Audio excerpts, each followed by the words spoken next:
Hi! Welcome to Tickly Mouth. My name is Sophie Ross and this is... Amy. It's coming up to the day of love. Valentine's Day.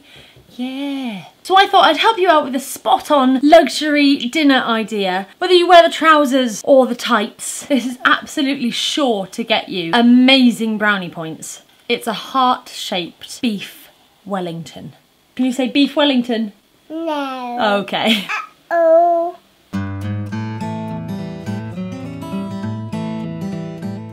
I will admit here and now that I have never made a beef Wellington.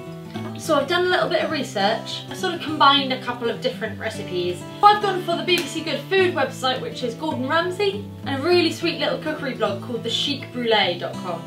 So let's do it. There's mushroom Duxelles sauce. Duxelles. You're gonna make that first. 3 shallots. I'm gonna take the skin off. 1, 2, 3, and that's shallot. That's shallot. Yeah. Yeah. And now you're gonna chop them up super duper fine. You can either do this with your knife or you can put them in a food processor. Like that. A clove of garlic. This again needs to be minced just like the shallots. 5 ounces of any type of mushroom. I like chestnut because they're quite nutty. And then Gordon Ramsay says add some wild mushrooms as well. Why not? It's Valentine's Day. And then you want to wash or at least wipe clean your mushrooms. Good, good, good, good.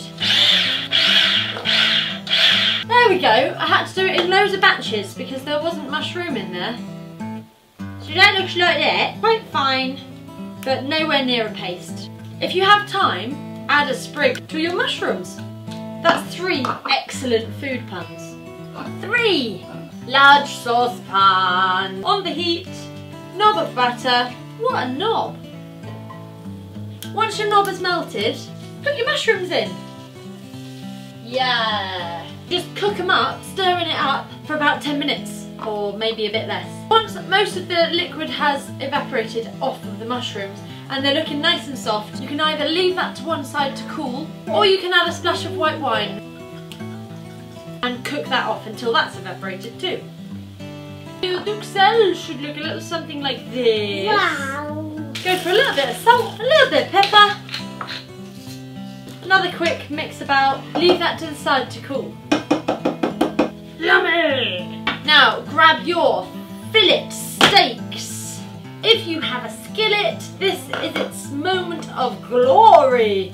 Heat it up on your hob. If you don't have a skillet, just use a heavy bottom saucepan, whatever you have really. Put that on a high heat and then you want to season your fillets, both sides, with salt and pepper. If you've got any residual on your plate, just kind of mop it up. If you have a skillet, it's always best to put the oil on the meat itself. Nice drizzle of olive oil. Just make sure it's all over the joint. Don't forget to keep washing your hands when you do this. I'm going to show you medium rare because you can't really go wrong. You want to sear these 1 minute on each side. 1 minute, the other minute. Okay?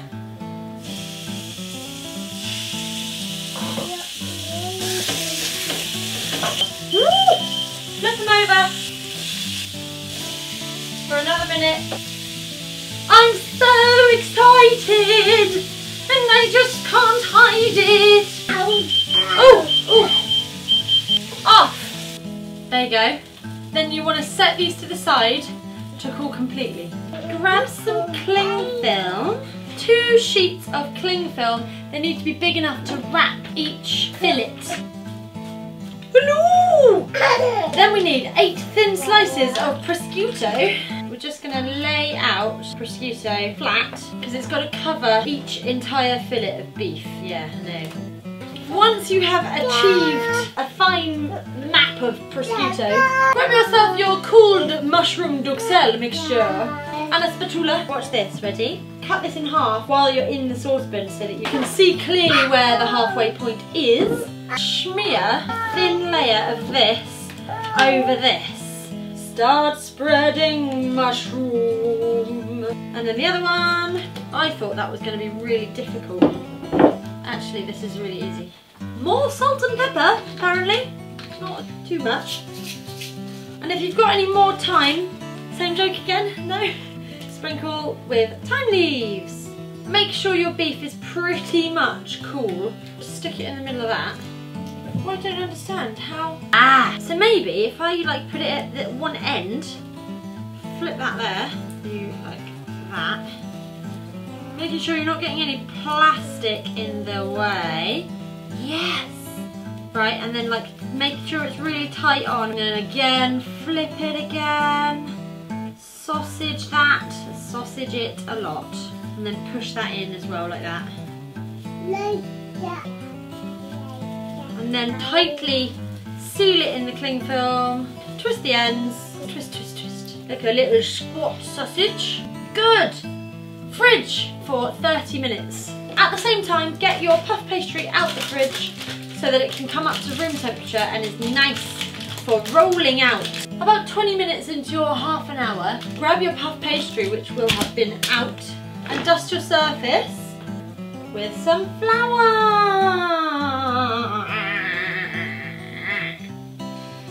So just straighten half. With each half, do a third. So that's for your bottom, and that's to go draping over the top. Just roly, roly, roly.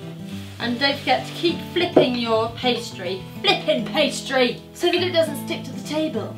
Okay. So that is about right. All it needs to do is be big enough to happily hold your beefy middle. Grab your beef again, take the cling film off, and stick each one on one of the smaller squares. Cut a heart shape around it. Leave an inch around the edges so you can squidge the pastry together. Yeah. Get yourself an egg. Beat that egg up. And then brush the insides of the pastry with the egg. Brush the meat as well with the egg so that the pastry sticks. Grab your lid pieces, match up with the bottom, pat the pastry in so that you can kind of see where your heart is, and just really gently press down so that you've got a little outline. Then, I'm making this up as I go along, and then cut around like this. Yeah, good. I think it might look good. Right, press around the edges. We don't want no leakages, do we? Not at dinner time. Get the flat of a spoon and just push down on the edges, and it will give you a really nice crimpy type effect, and it will seal the deal. Let's do some ornamentation. You could write their name. Oh, that's nice. Let's do that. Yes. It's Valentine's Day, so I'm cutting out your name because I really like you and I think you fit. Look, they have names. The last thing you've got to do is just do another little egg wash over the top. Just take them off a second. Then that will stick on there. Bit of egg wash on him. Let's do some little cross hatch on here. Don't cut in, just do it like a nice little decorative lines. Now these guys have got to chill for at least 30 minutes, but up to 24 hours, so you could actually make this the day before. Pop them in the fridge, and when you're ready to eat them, preheat your oven to 190 degrees C. You want to cook it for 20 minutes, and while you're preheating your oven, stick a baking tray in there to heat up as well. It will really help to cook the underside of your beef Wellington if this is boiling, boiling hot, and then in the oven. 20 minutes. I'm going to make a red wine sauce to go with this. 4 more shallots, déjà vu, and either chop them up really finely or stick them in your food processor again and whiz them. Pop these bad boys in a saucepan, a couple of sprigs of thyme, and then the recipe I'm using says Madeira wine, but I don't have any Madeira wine, and we are going to be opening a bottle of red anyway to drink with dinner. So I'm just going to use that. So that's a cup of wine. Pop that on the heat. Now you want 1 cup's worth of beef stock. I'm going to do half a stock cube, I think that might suffice. And just fill it up with boiling water. So that when your red wine mixture has reduced by about 2/3, you can add this and then continue to reduce it. So that's about a medium heat. And you're going to reduce that down until it's slightly thickened. When your beef goes off on your beef Wellingtons, take them out the oven and they have to rest for about 10 minutes. So it's a perfect amount of time to do some vegetables on the side.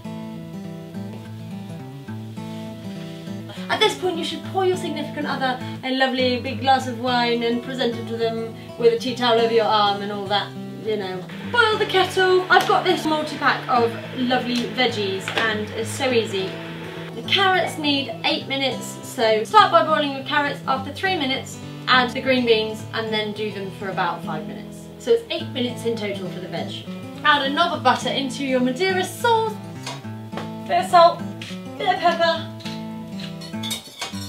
The serving begins. The veg is nearly ready. Be gentle.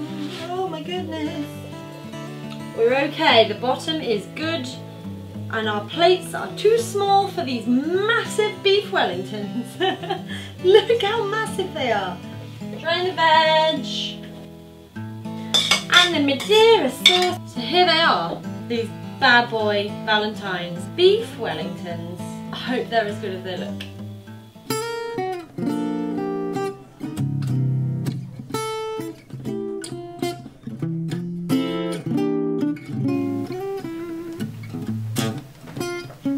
That is so yummy and very rich, just how I like my men.